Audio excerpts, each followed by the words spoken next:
Dalam keheningan pinggiran kota Illinois, terselip di antara jalan-jalan yang tenang dan irama kehidupan sehari-hari yang sederhana, ada sebuah rumah di mana iman tidak diucapkan melalui gerakan-gerakan besar, tetapi melalui doa-doa yang berbisik sebelum tidur dan kekuatan pengorbanan yang hening. Itu jauh dari batu-batu kuno Roma atau lengkungan katedral yang menjulang tinggi. Namun di dalam ruang yang sederhana itu, sebuah takdir terbentuk dengan tenang. Tidak ada kilatan perhatian, tidak ada berita utama atau plakat terukir untuk menandai jalan, tetapi ada cinta, disiplin, dan keyakinan yang tak tergoyahkan. Dan di sanalah, di rumah dengan keindahan biasa itu, seorang anak laki-laki memulai perjalanannya menuju panggilan yang suatu hari akan mencapai ujung bumi. Di balik setiap panggilan, ada suara tersembunyi, mantap, tenang, dan sangat gigih.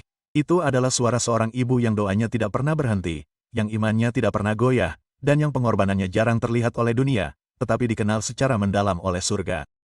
Begitulah kehadiran Mildred Agnes Provos, seorang wanita yang namanya tidak banyak dikenal, tetapi pengaruhnya bergema melalui salah satu tokoh spiritual terpenting di zaman kita. Dia tidak membesarkan putranya untuk ketenaran atau kemuliaan, dia juga tidak membayangkannya mengenakan jubah putih di bawah kubah St. Peter.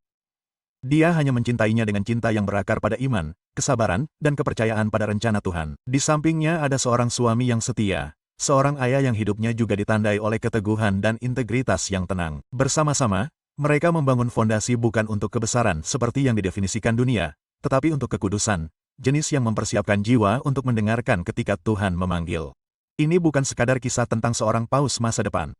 Ini adalah permadani yang ditenun dari kehidupan orang-orang yang membentuknya, orang tua yang hidup dengan rendah hati, berjalan dalam terang iman, dan memberikan gereja seorang putra tanpa pernah mencari pengakuan. Pilihan mereka sehari-hari, teladan mereka, dan ketahanan mereka membantu membentuk hati seorang pria yang pada akhirnya akan memikul beban gereja universal. Dan meskipun sejarah mungkin mengingatnya sebagai Paus Leo pertama ke-14 jauh sebelum gelar itu, ia hanyalah Robert Bob bagi teman-temannya. Rob bagi sebagian orang hanyalah seorang anak laki-laki yang tumbuh di wilayah keluarga, iman, dan komunitas yang biasa-biasa saja namun sakral. Sejak usia muda, Robert Francis Provos menunjukkan kepekaan terhadap dunia spiritual yang menonjol di daerah kantong pinggiran kota Dalton, tepat di luar batas selatan Chicago. Hidupnya terbentang dengan cara yang diam-diam mengisyaratkan sesuatu yang lebih besar. Dunianya dibentuk oleh irama kehidupan lingkungan, oleh perubahan musim, dan oleh suara tawa dan pengabdian yang bergema di aula paroki masa kecilnya. Paroki itu, St. Mary of the Assumption di dekat Riverdale, tidak hanya menjadi rumah spiritualnya, tetapi juga tahap pertama di mana panggilannya dengan lembut berakar. Di sana, di antara bangku-bangku gereja yang dikenalnya, dan di bawah pengawasan para pendeta dan guru yang setia, Robert menemukan makna dalam tradisi dan kenyamanan dalam hal yang sakral. Ia bukanlah seorang anak yang dibedakan oleh karisma atau status, tetapi oleh perhatiannya terhadap apa yang diabaikan orang lain, penghormatan terhadap misa, keindahan musik, sukacita dalam melayani. Ia bergabung dengan paduan suara paroki, menyumbangkan suaranya untuk lagu-lagu rohani yang kemudian menjadi soundtrack kehidupan batinnya. Sebagai pelayan altar, ia berdiri di samping pendeta, bukan hanya karena tugas, tetapi dengan rasa kagum dan memiliki. Hatinya menanggapi misteri, bukan dengan rasa takut, tetapi dengan rasa terpesona. Sementara anak-anak lain mungkin memimpikannya karir dan penghargaan, Robert muda sudah mengajukan pertanyaan yang lebih dalam tentang Tuhan, tentang tujuan, tentang cara terbaik untuk melayani. Tahun-tahun awalnya tidak menunjukkan tanda-tanda dramatis, tidak ada penglihatan supernatural, atau pertobatan tiba-tiba. Sebaliknya, tahun-tahun itu ditandai oleh sesuatu yang bahkan lebih abadi. Konsistensi, ritme yang konsisten dalam menghadiri misa, keterlibatan dalam kehidupan paroki, kehadiran di mana ia dibutuhkan. Dalam tindakan kesetiaan kecil inilah panggilannya mulai tumbuh, tidak dengan keras, tetapi pasti. Masa kecilnya di Dalton mungkin tampak tenang, bahkan mudah dilupakan oleh orang luar, tetapi bagi mereka yang mengenalnya, masa itu dipenuhi dengan tanda-tanda sesuatu yang perlahan terungkap, kehidupan yang perlahan dipersembahkan kembali kepada Tuhan. Dan seiring berlalunya musim, persembahan itu semakin dalam. Bahkan sebagai seorang anak muda, Robert Francis telah mengungkap intuisi spiritual yang jauh melampaui usianya. Sementara beberapa anak memainkan permainan pura-pura yang melibatkan pahlawan super atau olahraga, imajinasi Robert beralih ke sesuatu yang jauh lebih sakral. Di sudut-sudut yang tenang di rumah masa kecilnya, ia akan mengumpulkan saudara-saudaranya dan mengubah barang-barang rumah tangga biasa menjadi unsur-unsur yang ilahi. Papan setrika menjadi altarnya. Permen yang dibungkus menjadi tuan rumah komuni. Dengan rasa hormat seperti anak kecil, ia memerankan kembali misa kudus, bukan karena bosan, tetapi dari cinta yang tumbuh untuk apa yang diwakili oleh gereja. Itu bukan pertunjukan. Itu adalah ekspresi paling awal dari panggilan yang perlahan terungkap yang berakar bukan dalam fantasi, tetapi dalam rasa lapar yang tulus akan yang sakral. Pada tahun 1969, benih-benih pengabdian awal itu mulai terbentuk lebih jelas ketika Robert masuk ke sekolah menengah atas Seminari St. Augustine, sebuah seminari kecil yang terletak di dekat kota Satak, Michigan yang indah. Itu adalah tempat di mana keingintahuan kaum muda bertemu dengan pembentukan spiritual, di mana panggilan masa depan diuji, disempurnakan, dan dipupuk. Di sana, Robert tidak hanya berbaur. Dia menonjol bukan karena kegaduhan atau ambisinya, tetapi karena keunggulan yang didasarkan pada kerendahan hati. Dia bukan hanya siswa yang baik, dia unggul dalam segala hal. Prestasi akademis datang secara alami, tetapi dia juga mendapatkan pengakuan atas kepemimpinan, karakter, dan pengabdiannya. Dia menerima surat pujian atas kinerja skolastiknya, sering muncul dalam peran kehormatan, dan meninggalkan jejak abadi sebagai pemimpin redaksi buku tahunan, sebuah peran yang membutuhkan kreativitas dan tanggung jawab. Namun bakatnya tidak berhenti di halaman. Robert menjabat sebagai sekretaris Dewan Siswa, sebuah posisi yang mencerminkan kepercayaan dari rekan-rekannya dan kemampuannya untuk memimpin dengan percaya diri yang tenang. Dia dilantik ke dalam National Honor Society, sebuah pengakuan atas komitmennya terhadap keunggulan tidak hanya di ruang kelas, tetapi juga dalam perilaku dan pelayanan. Dia juga berpartisipasi dalam kompetisi pidato dan debat, mengasah kemampuannya untuk mengartikulasikan ide dengan jelas dan persuasif, keterampilan yang akan membantunya di tahun-tahun mendatang sebagai pendeta, guru, dan akhirnya menjadi gembala bagi jutaan orang. Setelah menyelesaikan pendidikan sekolah menengahnya, Robert memilih untuk mengejar gelar sarjana matematika di Universitas Villanova, sebuah pilihan yang mencerminkan pikiran logis dan kecerdasannya yang disiplin. Angka, persamaan, dan rumus menjadi bagian dari kehidupan sehari-harinya. Namun, hatinya tetap berakar pada iman. Dia lulus pada tahun 1977 dengan gelar sarjana sains, setelah menyatukan analitis dan spiritual dalam keseimbangan yang kemudian akan mendefinisikan pelayanannya. Namun perjalanan akademis Robert tidak berhenti di situ.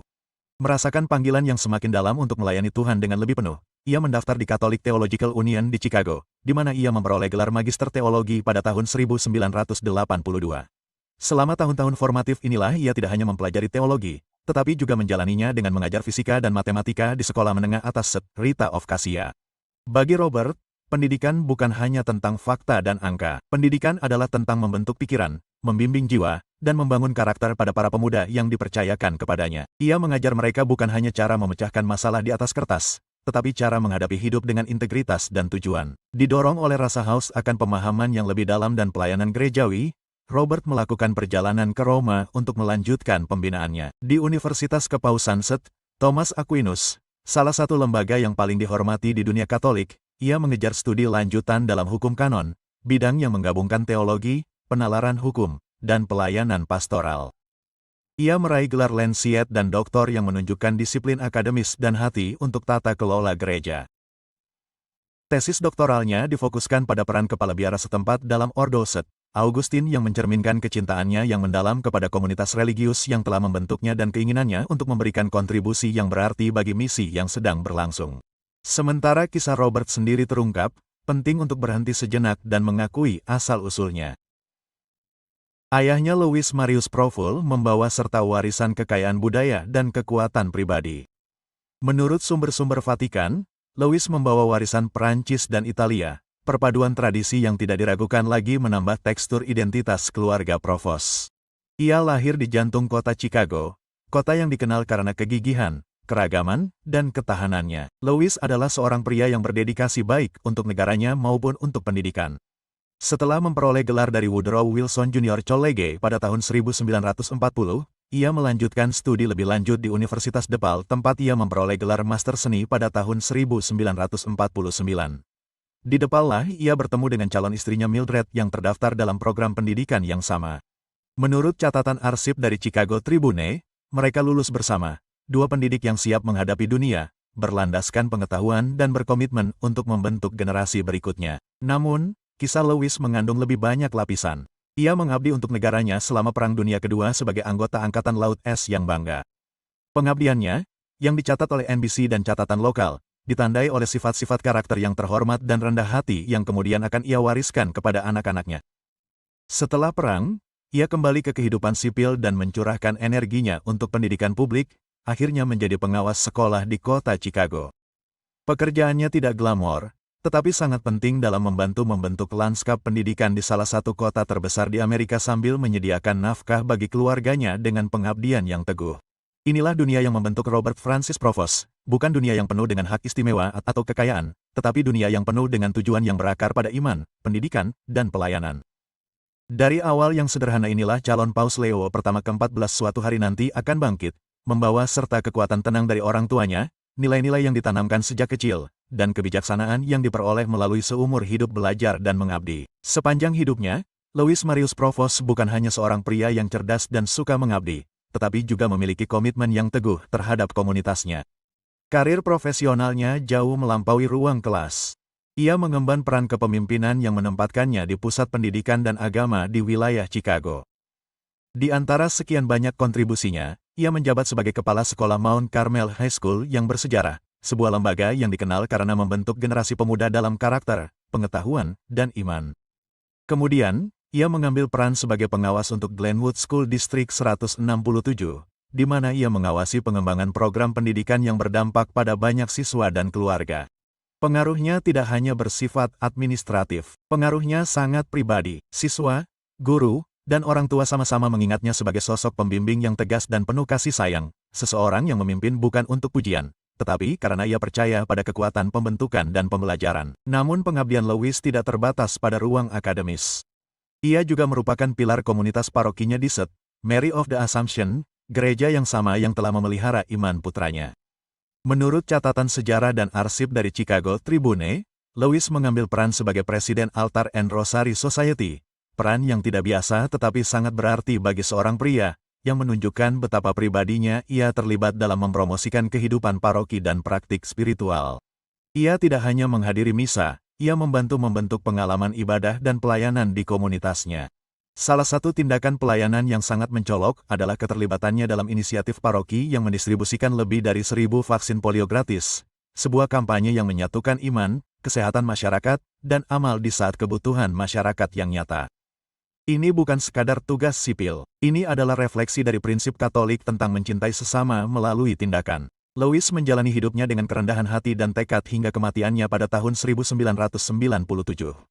Obituarinya mencatat keanggotaannya di Lions Club setempat, sebuah organisasi internasional yang berfokus pada pelayanan, amal, dan pengembangan masyarakat, yang merupakan tanda lain tentang betapa menyeluruhnya hidupnya terjalin dalam jalinan kepedulian dan tanggung jawab. Meskipun ia hidup tanpa gembar-gembor, dampak yang ditinggalkannya sangat abadi. Ia menjadi contoh bagi putra-putranya dan semua orang yang mengenalnya bahwa kebesaran tidak ditemukan dalam gelar, tetapi dalam cara seseorang melayani orang lain saat tidak ada yang melihat. Jika Louis adalah tangan yang teguh dari akal sehat dan pelayanan publik di rumah tangga Provos, maka Mildred Martinez Provos adalah jantungnya, sumber kekuatan yang lembut, budaya, dan iman yang tak tergoyahkan. Lahir di Chicago pada tahun 1912, kehidupan Mildred dibentuk oleh warisan budaya yang kaya. Menurut penelitian yang dikumpulkan oleh Vatican News dan catatan kelahiran yang kemudian ditemukan oleh New York Times, garis keturunannya menelusuri kembali ke akar bahasa Spanyol dan Kreole. Orang tuanya, Joseph Martinez dan Louise Becky, awalnya membuat rumah mereka di New Orleans, sebuah kota yang semarak dengan kehidupan budaya dan spiritual. Ketika mereka pindah ke Chicago, mereka membawa serta warisan yang membanggakan dan sangat spiritual. Mildred tumbuh di rumah yang dipenuhi dengan cinta dan tradisi, dikelilingi oleh 5 saudara perempuan. Di saat kesempatan bagi perempuan lebih terbatas, keluarganya memprioritaskan pendidikan dan iman. 2 saudara perempuannya kemudian memeluk agama dan menjadi biarawati, sebuah bukti dari suasana pengabdian yang memenuhi rumah tangga Martinez. Iman bukan hanya urusan hari Minggu, itu adalah ritme harian. Itu membentuk cara mereka berbicara, cara mereka melayani, dan cara mereka bermimpi. Berpendidikan dan berprestasi, Mildred mengejar gelar master dalam pendidikan dan mengabdikan kehidupan profesionalnya untuk pelayanan pengetahuan. Dia menjadi pustakawan di Mendel Catholic High School di Chicago, di mana kehadirannya yang tenang membantu banyak generasi siswa menemukan jalan mereka tidak hanya melalui buku, tetapi juga melalui teladan. Kecintaannya pada pembelajaran yang dipadukan dengan kehidupan spiritual yang mendalam membuatnya menjadi sosok yang disayangi baik di komunitas akademis maupun di rumah. Di luar pekerjaan, Mildred tetap menjadi bagian yang dinamis dari kehidupan paroki. Seperti suaminya, dia juga menjabat sebagai presiden altar dan perkumpulan Rosario di St. Mary of the Assumption. Obituarinya mencatat pengabdiannya kepada paroki dan bakatnya yang unik untuk membawa keindahan ke dalam gereja melalui musik dan pelayanan. Dia tidak hanya aktif dalam menyelenggarakan acara dan pertemuan spiritual, dia juga dikenal sebagai penyanyi berbakat.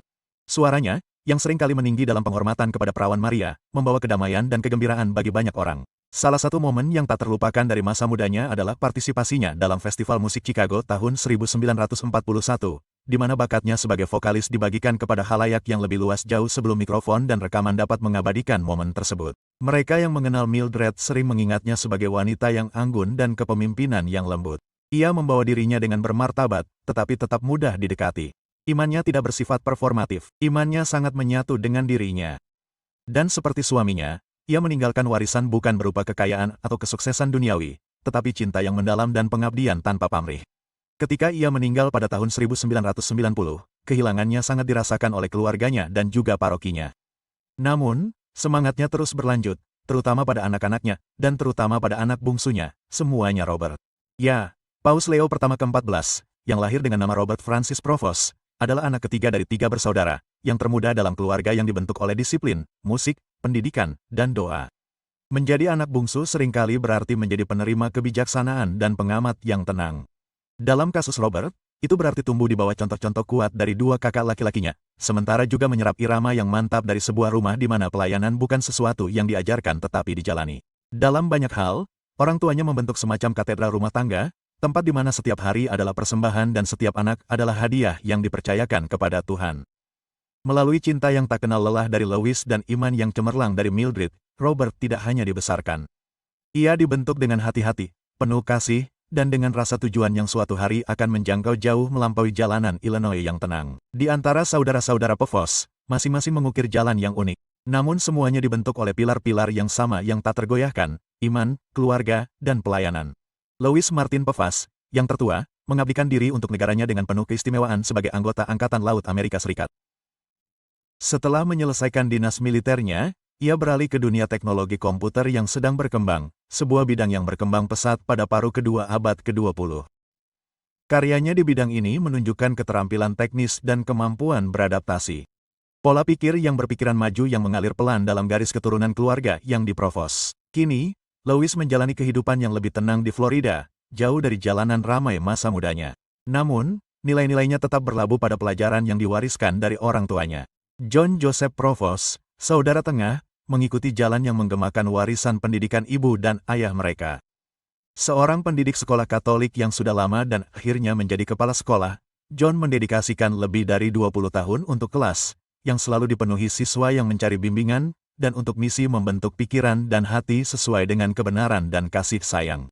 Meskipun ia tidak pernah mencari pengakuan, mereka yang melewati asuhannya sering mengingat keadilannya, kehangatannya, dan stabilitas yang ia bawa ke perjalanan akademis mereka. John tetap dekat dengan akarnya, masih tinggal di wilayah Chicago yang lebih luas, kehadiran yang tenang di komunitas yang sama yang membantu membesarkannya. Bersama dengan saudara bungsu mereka, Robert Francis Provos yang sekarang menjadi Paus Leo pertama ke-14, ketiga putra Louis dan Mildred meneruskan warisan yang tidak hanya biologis tetapi juga spiritual. Rumah mereka adalah tempat di mana iman tidak dipaksakan tetapi dihayati. Rosario bukanlah hiasan, melainkan alat doa sehari-hari. Kisah-kisah tentang orang suci dan sakramen bukanlah pelajaran agama yang jauh. Rosario merupakan bagian dari percakapan keluarga yang dijalin ke dalam bahasa kasih. Pengaruh semut-semut yang telah memeluk kehidupan religius sebagai biarawati Katolik hanya memperdalam suasana pengabdian yang melingkupi anak-anak Pos saat mereka tumbuh dewasa. Keluarga itu membangun rumah mereka di Dalton, Illinois, pinggiran kota kelas pekerja di luar tepi selatan Chicago. Itu adalah lingkungan yang ditandai oleh kesederhanaan, kerja keras, dan mimpi-mimpi yang tenang. Rumah tangga mereka tidak membanggakan kemewahan, tetapi memancarkan sesuatu yang bahkan lebih abadi. Sejak usia dini, Robert menunjukkan tanda-tanda bahwa hidupnya mungkin akan menempuh jalan yang tidak seperti teman-temannya. Dia jeli, reflektif, dan tertarik pada hal-hal yang sakral. Paroki keluarga itu, St. Mary of the Assumption di Riverdale, menjadi rumah kedua. Robert membenamkan dirinya dalam kehidupan paroki, melayani dengan gembira sebagai putra altar, mengangkat suaranya dalam paduan suara dan menghadiri misa bukan karena kewajiban tetapi karena keinginan pribadi yang mendalam. Pengabdiannya di rumah mencerminkan imannya di depan umum. Sebagai seorang anak, ia sering menggelar liturgi dadakan di ruang keluarga, mengubah barang-barang rumah tangga biasa menjadi bejana-bejana suci. Papan setrika menjadi altarnya. Permen yang dibungkus berfungsi sebagai komuni. Kakak-kakaknya yang lebih tua berdiri sebagai umat paroki. Momen-momen ini bukan sekadar permainan masa kecil yang polos. Itu adalah gema awal dari panggilan ilahi, petunjuk tentang panggilan yang dengan lembut menggetarkan jiwa seorang anak laki-laki yang sudah mendengarkan dengan saksama suara Tuhan. Mildred, ibunya, mendorong rasa hormat yang berkembang ini. Ia tidak pernah memaksanya untuk menjadi pendeta, tetapi menawarkan restunya yang tenang dan membiarkan pengabdiannya tumbuh dengan sendirinya, percaya bahwa jika panggilan itu nyata, itu akan bertahan lama. Pada usia 14 tahun, Robert membuat pilihan yang berani dan tidak biasa. Ia masuk ke sekolah menengah atas seminari St. Augustine, sebuah seminari kecil di dekat Satak, Michigan. Sementara banyak remaja baru mulai mempertanyakan identitas mereka dan menjelajahi dunia, Robert melangkah ke lingkungan yang disiplin, berdoa, dan pelatihan akademis yang ketat. Ia tidak hanya beradaptasi, ia berkembang pesat. Catatan akademisnya patut dicontoh. Ia menjabat sebagai editor dan kepala buku tahunan sekolah, sebuah posisi yang mencerminkan visi kreatif dan kepercayaan dari rekan-rekannya. Ia terpilih sebagai sekretaris Dewan Siswa, yang semakin menonjolkan keterampilan kepemimpinan dan organisasinya. Ia dilantik ke dalam National Honor Society, sebuah simbol prestasi akademis dan karakter.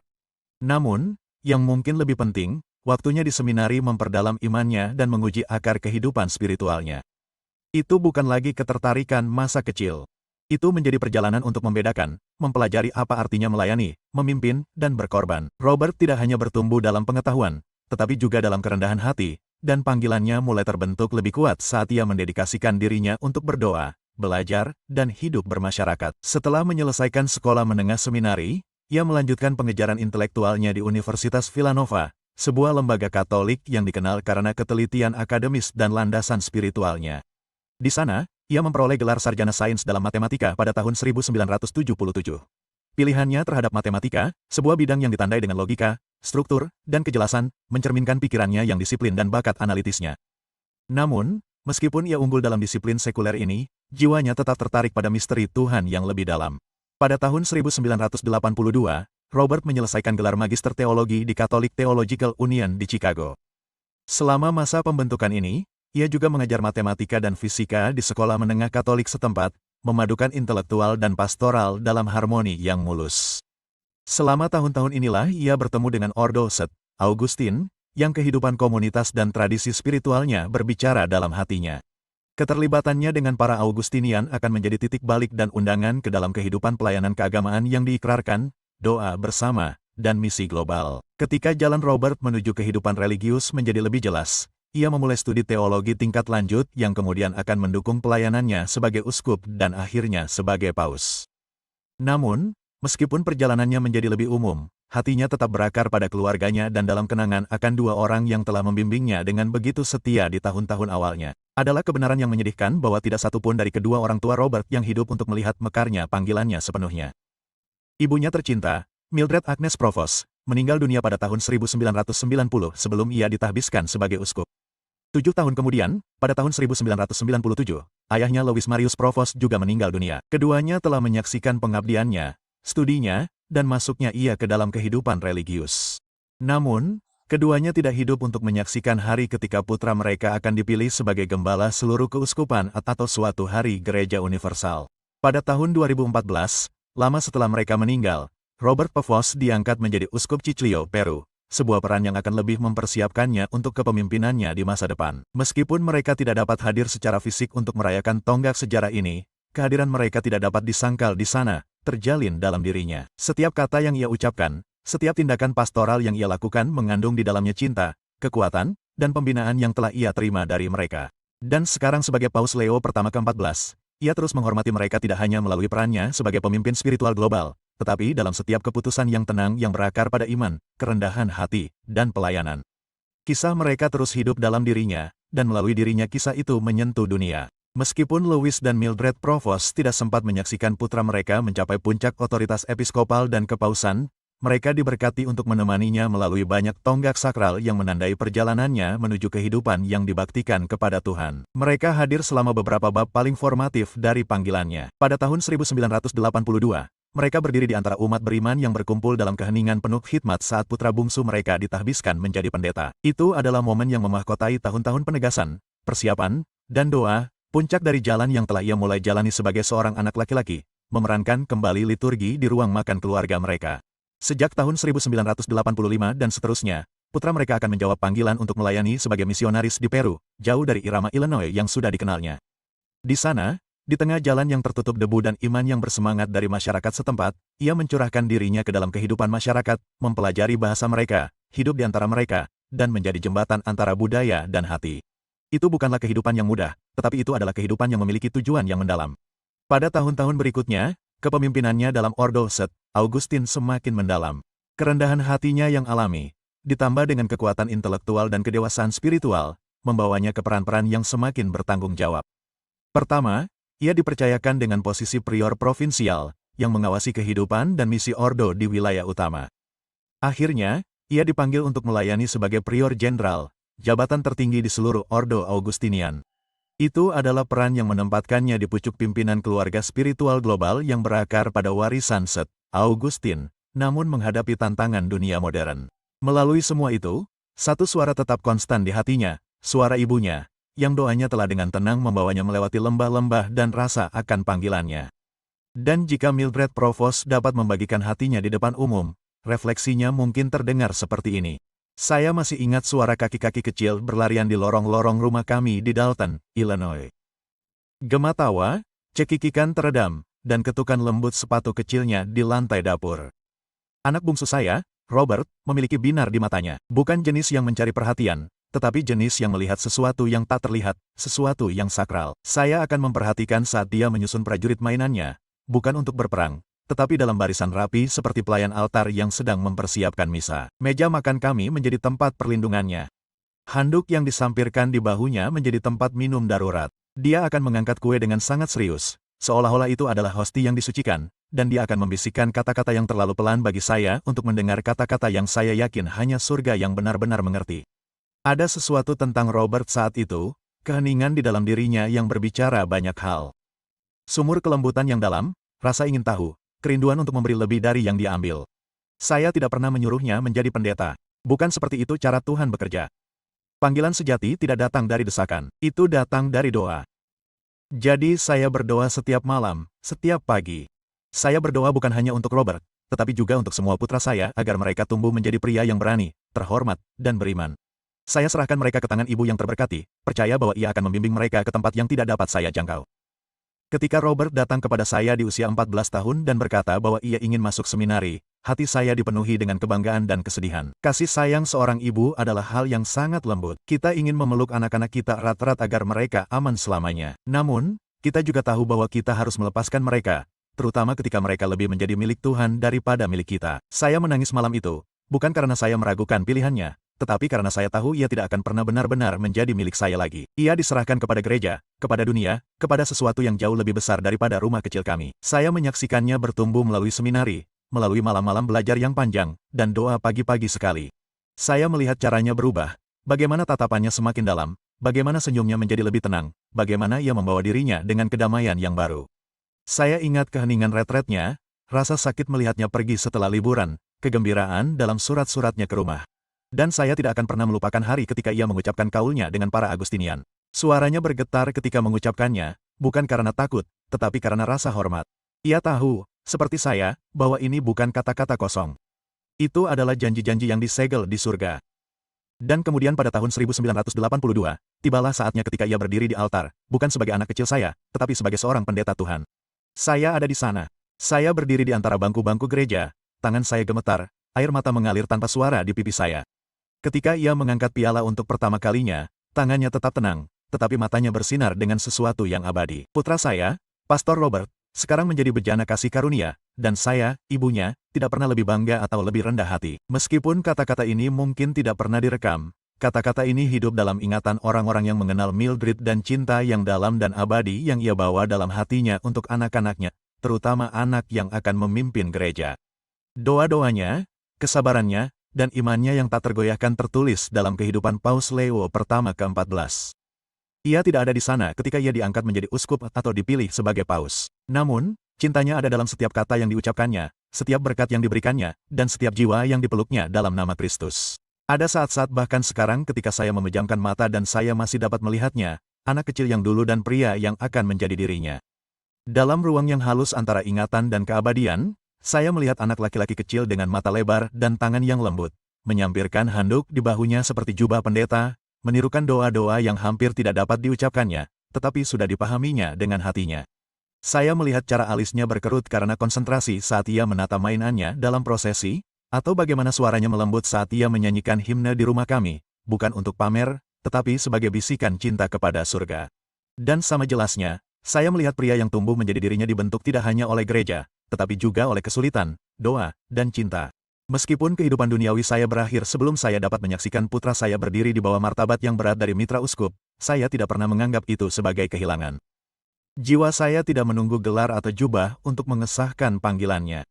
Tidak, saya telah melihat sesuatu yang jauh lebih besar.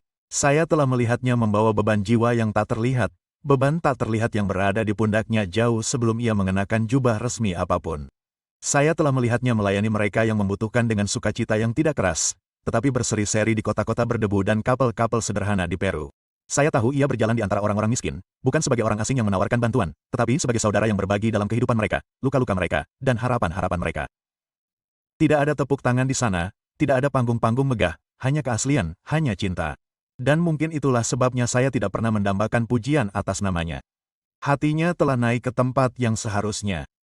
Saya menyaksikannya memberikan segalanya, waktunya, kecerdasannya, masa mudanya untuk misi yang Tuhan tempatkan di hadapannya. Baik dalam peran sebagai pendeta muda, pendeta, guru, atau misionaris, ia melayani tanpa ragu. Dan ketika ia berbicara tentang gereja, suaranya bergetar bukan karena ambisi, tetapi karena pengabdian.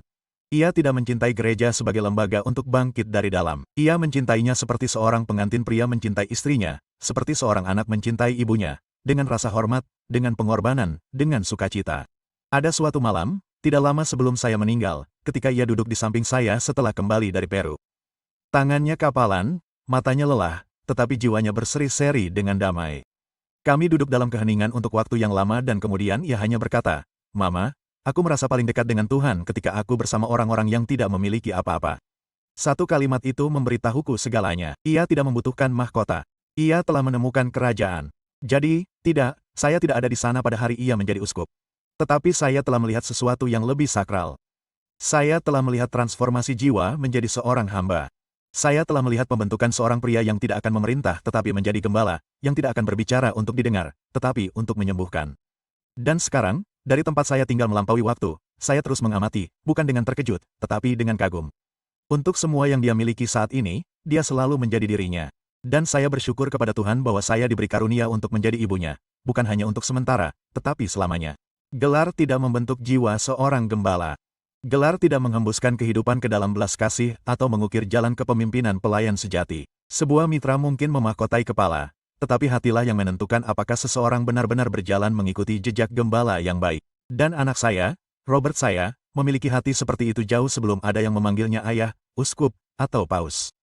Kelembutannya, empatinya, keinginannya yang tak kenal lelah untuk berjalan bersama yang terlupakan dan untuk mengangkat beban yang datang bukan dari ambisi atau pengakuan, tetapi dari sesuatu yang dalam. Sejak awal, saya mengenalinya. Saya merasakannya dalam cara dia berbicara kepada orang tua di paroki kami. Saya melihatnya dari caranya menghibur teman-teman sekelasnya, atau caranya memandang altar, bukan dengan rasa takut atau formalitas, tetapi dengan kerinduan. Hati yang lembut namun mantap itu sudah berdetak sirama dengan panggilan ilahi. Bahkan sekarang dari balik kehidupan duniawi ini, saya percaya jika surga mengizinkannya, saya masih dekat. Saya mengamati dengan tenang seperti yang saya lakukan saat ia masih kecil, mengintip melalui ambang pintu saat ia berlatih misa pura-pura, atau berdiri di belakang gereja dengan tangan tergenggam, air mata di mata saya saat ia berlutut di depan altar. Doa-doa saya tidak pernah berhenti. Waktu mungkin telah berlalu dan tabir antara kehidupan dan keabadian mungkin telah tersingkap, tetapi doa seorang ibu tidak akan layu seiring bertambahnya usia atau jarak. Doa-doa itu bertahan, bangkit, bergema dalam keabadian. Jadi saya terus berdoa memohon kekuatannya, kebijaksanaannya, perlindungannya bagi hatinya agar hatinya tetap tidak terbebani oleh beban kekuasaan dan selalu terbuka terhadap bisikan kasih karunia. Saya berdoa agar ia mengingat dari mana asalnya, tidak hanya secara geografis, tetapi juga secara spiritual, bahwa ia mengingat kamar-kamar yang tenang di rumah kami, irama doa rosario yang didoakan di malam hari, makanan sederhana yang disantap dengan sukacita, dan cinta yang membentuknya sebelum dunia melihatnya. Dan setiap hari saya bersyukur kepada Tuhan atas misteri itu semua. Bahwa saya, seorang wanita sederhana dari Chicago, dipilih menjadi ibunya. Bukan karena saya pantas mendapatkannya, tetapi karena cinta terkadang menyembunyikan karunia terbesarnya di tempat-tempat yang paling biasa. Melihat anak Anda berjalan di jalan kekudusan adalah sukacita yang melampaui apapun yang dapat ditawarkan dunia ini. Dan mengetahui bahwa ia terus melayani bukan untuk dipuji, tetapi untuk jiwa-jiwa sudah lebih dari cukup bagi hati saya untuk beristirahat dengan damai. Saat saya terus mengamati dari tempat di mana waktu tidak lagi mengikat jiwa, saya melihat Robert saya berdiri sekarang tidak hanya sebagai seorang pendeta atau misionaris, tetapi sebagai seorang gembala bagi dunia. Paus Leo pertama ke-14. Itu adalah nama yang bergema di seluruh benua dan diucapkan di katedral, kapel, penjara, dan kamar rumah sakit. Namun di balik keagungan gelarnya, saya masih melihat anak laki-laki yang pernah memegang kue seperti tuan rumah. Pemuda yang menangis dalam keheningan. Anak yang pernah meletakkan kepalanya di bahuku dan bertanya, "Mama, apakah menurutmu Tuhan akan menggunakan aku?" Dia menanyakan pertanyaan itu dengan harapan yang bergetar, tidak pernah membayangkan bahwa jawabannya suatu hari akan menyebar ke seluruh dunia. Dan bahkan sekarang, saya percaya dia masih menanyakannya dalam doa, bukan untuk peneguhan, tetapi untuk bimbingan. Karena gembala sejati tidak pernah berhenti bertanya. Mereka tidak pernah berhenti mendengarkan. Mereka tidak pernah berhenti berlutut di hadapan Dia yang memanggil mereka. Dan dunia yang indah dan hancur ini, membutuhkan gembala lebih dari sebelumnya. Kita hidup di masa ketika begitu banyak hati mengembara, bukan karena pemberontakan, tetapi karena sakit hati, kebingungan, dan kerinduan akan kebenaran. Orang mencari cahaya di tempat-tempat yang bayangannya berpura-pura menawarkan kenyamanan. Mereka mencari makna dalam budaya yang seringkali hanya menawarkan kebisingan. Tetapi saya benar-benar sangat percaya bahwa harapan tidak hilang. Tidak pernah hilang. Selama satu hati masih bersedia untuk berlutut, masih bersedia untuk mendengarkan, masih bersedia untuk mengasihi, maka gereja memiliki napas dan Kristus berjalan di antara kita. Waktu yang akan datang mungkin tidak pasti, tetapi itu bukan tanpa janji. Saya percaya bahwa dengan segenap jiwa saya, anak saya, pria yang dibentuk oleh kesederhanaan dan pelayanan ini kini berdiri di persimpangan sejarah. Namun, ia tidak sendirian. Ia membawa serta doa-doa orang miskin yang pernah ia layani di Peru, lagu-lagu anak sekolah yang pernah ia ajar, kebijaksanaan orang-orang kudus yang telah menapaki jalan sebelumnya, dan ya, kasih sayang seorang ibu yang tidak pernah berhenti berdoa untuknya. Di tangannya, yang kini telah lapuk dan suci, ia memegang bukan hanya tongkat, tetapi juga jembatan. Sebuah jembatan antara kebijaksanaan kuno gereja dan pertanyaan-pertanyaan menyakitkan saat ini. Sebuah jembatan antara Roma dan Riverdale, antara tradisi dan kelembutan. Dan di setiap langkah yang diambilnya, saya melihat kasih karunia Tuhan mengalir melalui dirinya. Tidak sempurna, tidak tanpa perjuangan, tetapi dengan ketulusan. Dan mungkin itulah yang paling dibutuhkan dunia saat ini. Bukan kesempurnaan, tetapi ketulusan, kerendahan hati, suara yang tidak memerintah, tetapi mengundang. Jadi, bagi siapapun yang mendengarkan, bagi setiap jiwa yang telah menemukan kisah ini, ketahuilah ini. Masa depan bukanlah sesuatu yang perlu ditakuti. Itu adalah sesuatu yang harus dijalani dengan iman, dengan mata terbuka dan hati yang rela. Tuhan yang sama yang membentuk seorang gembala di lingkungan yang tenang di Illinois masih membentuk orang-orang kudus dalam keheningan hari ini. Di rumah Anda, di hati Anda, di tempat-tempat yang paling tidak terduga, angkatlah pandangan Anda. Berdirilah teguh dalam harapan. Berdoalah seperti keluarga saya dulu berdoa tanpa drama, tanpa tontonan, tetapi dengan cinta. Gereja akan bertahan bukan karena gelarnya, tetapi karena hatinya. Dan di suatu tempat saat ini, seorang anak lain mungkin mengubah meja menjadi altar, membisikkan kata-kata yang hanya didengar surga. Dan suatu hari nanti anak itu mungkin juga mengangkat piala itu. Dan saya akan memperhatikan, masih berdoa, masih bersyukur. Jadi, kisah itu kembali ke tempat dimulainya, bukan di Aula Marmer Vatikan, tetapi di sudut-sudut tenang sebuah rumah sederhana di Dalton, Illinois. Tempat di mana iman dihidupi sebelum pernah diberitakan. Tempat seorang gembala dibentuk jauh sebelum ia dipanggil. Dunia mungkin sekarang mengenalnya sebagai Paus Leo pertama ke-14, tetapi surga mengetahui namanya jauh sebelum dunia mengetahuinya. Yang tersisa bukanlah hanya kisahnya, tetapi pengingat bahwa setiap panggilan dimulai dalam keheningan. Setiap misi dimulai dengan sebuah ya. Dan setiap jiwa, tidak peduli seberapa kecil atau tidak dikenal, membawa percikan sesuatu yang abadi di dalamnya. Saat gereja bergerak maju ke masa-masa yang tidak pasti, semoga kita semua berbesar hati dalam hal ini. Tuhan masih bekerja di tempat-tempat biasa.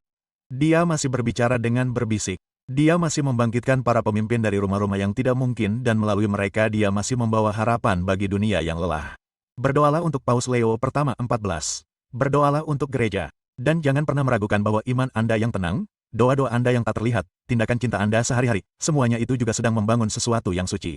Karena pada akhirnya, bukanlah kekuatan atau tepuk tangan yang membentuk masa depan gereja. Itu adalah hati yang bersedia untuk mencintai seperti Kristus. Dan selama hati seperti itu tetap ada, terang tidak akan pernah padam. Amin.